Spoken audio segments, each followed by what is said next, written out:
బంగ్లాదేశ్లో మరో హిందూ వ్యక్తి హత్యకు గురయ్యాడు. ఒక పరిశ్రమలో కార్మికుడిగా పనిచేస్తున్న హిందూ వ్యక్తిని సహోద్యోగి కాల్చి చంపేశారు.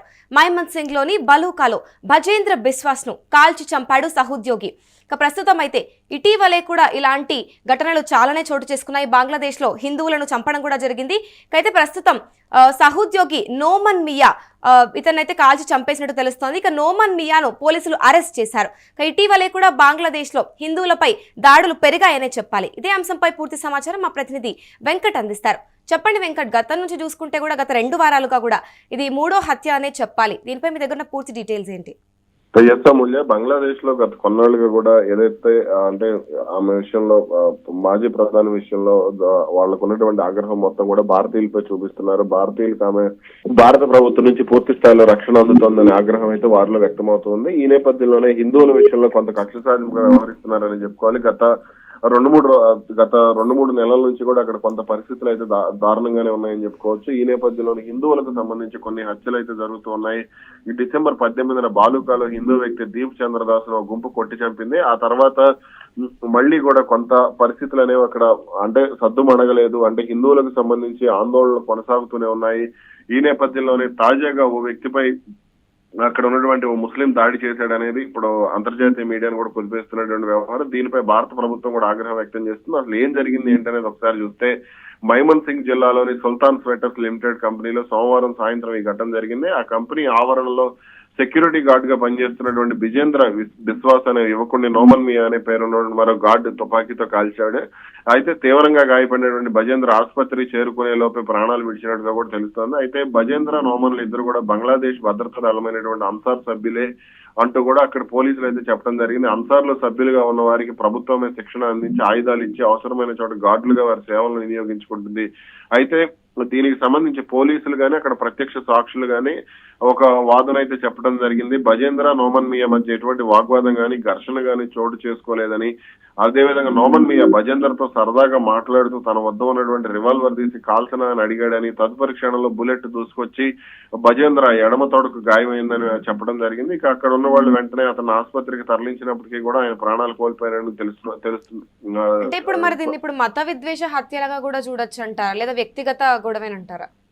వ్యక్తిగతంగా అయితే వాళ్ళిద్దరి మధ్య ఎటువంటి ఘర్షణ జరగలేదు అనేది అక్కడ పోలీసులు గానీ ప్రత్యక్ష సాక్షులు గానీ చెప్పే విషయం. వీళ్ళిద్దరు సరదాగా మాట్లాడుకుంటున్న క్రమంలో ఆ బుల్లెట్ కి సంబంధించి ట్రిగ్గర్ నొక్కాడు. ఆ ట్రిగ్గర్ నొక్కిన తర్వాత ఆ బుల్లెట్ వచ్చి తగిలిందని చెప్తున్నారు. అయితే తొడకు బుల్లెట్ తగిలితే ప్రాణం ఎలా పోయిందనేది ఇప్పుడు కొంతమందిలో ఉన్నటువంటి ప్రశ్న. సాధారణంగా తొడకు బుల్లెట్ తగిలితే కాలికి గాయమైందంటారు. కాబట్టి అతనికి వెంటనే చికిత్స అందిస్తే అతను కోలుకునే అవకాశం ఉంది ఆ బుల్లెట్ తొలగిస్తే. కానీ అతను అంటే ఉద్దేశపూర్వకంగా కాల్చాడా లేదంటే ఏంటి అనే దానికి సంబంధించి అయితే ఇంకా పోలీసుల నుంచి క్లారిటీ లేదు.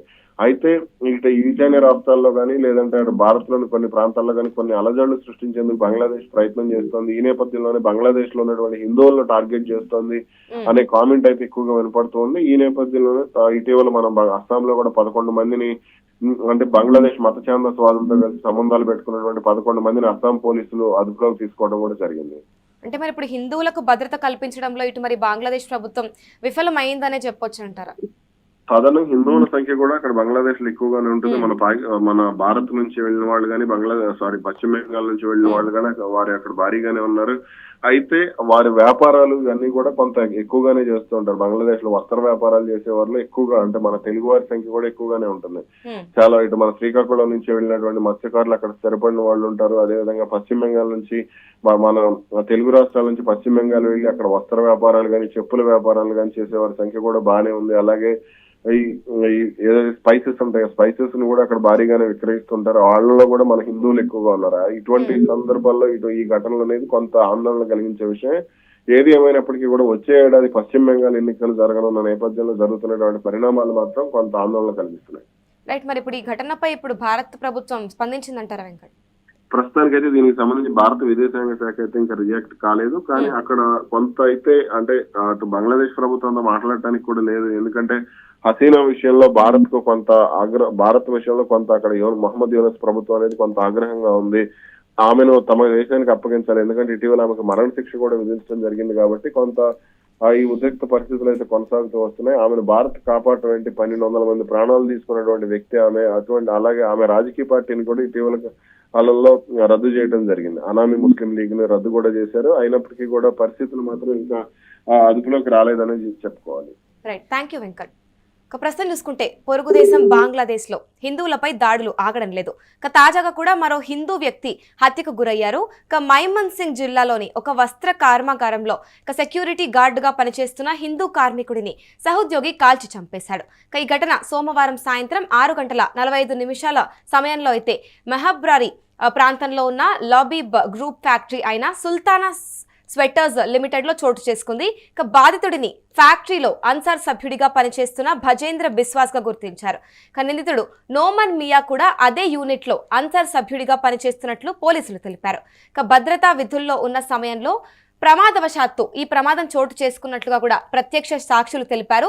బుల్లెట్ గాయమైన భజేంద్రను వెంటనే సమీపంలోని ఆసుపత్రికి తీసుకెళ్లగా అప్పటికే అతడు ప్రాణాలు కోల్పోయినట్లుగా కూడా వైద్యులు నిర్ధారించారు. ఈ మేరకు ఘటనపై కేసు నమోదు చేసి దర్యాప్తు చేపట్టినట్లుగా కూడా పోలీసులు తెలుపుతున్నారు.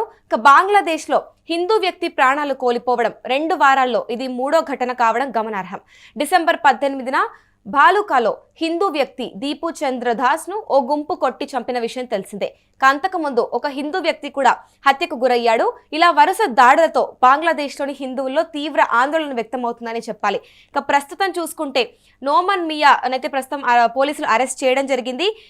ఇటీవలే కూడా వరుసగా 2 వారాల్లో చూసుకున్నా ఇది 3వ హత్య అనే చెప్పాలి. మరొక హిందూ వ్యక్తిని కూడా బంగ్లాదేశ్లో హత్య చేయడం జరిగింది. ప్రస్తుతం అయితే ఒక పరిశ్రమలో కార్మికుడిగా పనిచేస్తూ ఉన్నారు. ఈ వ్యక్తిని అయితే సహోద్యోగి చంపినట్టుగా కూడా తెలుస్తోంది. తొడపైన కాల్చడం వలన ప్రాణాలు ఎలా కోల్పోతాయంటూ కూడా ఒకవైపు నుంచి అనుమానాలు వ్యక్తం అవుతూ ఉన్నాయి.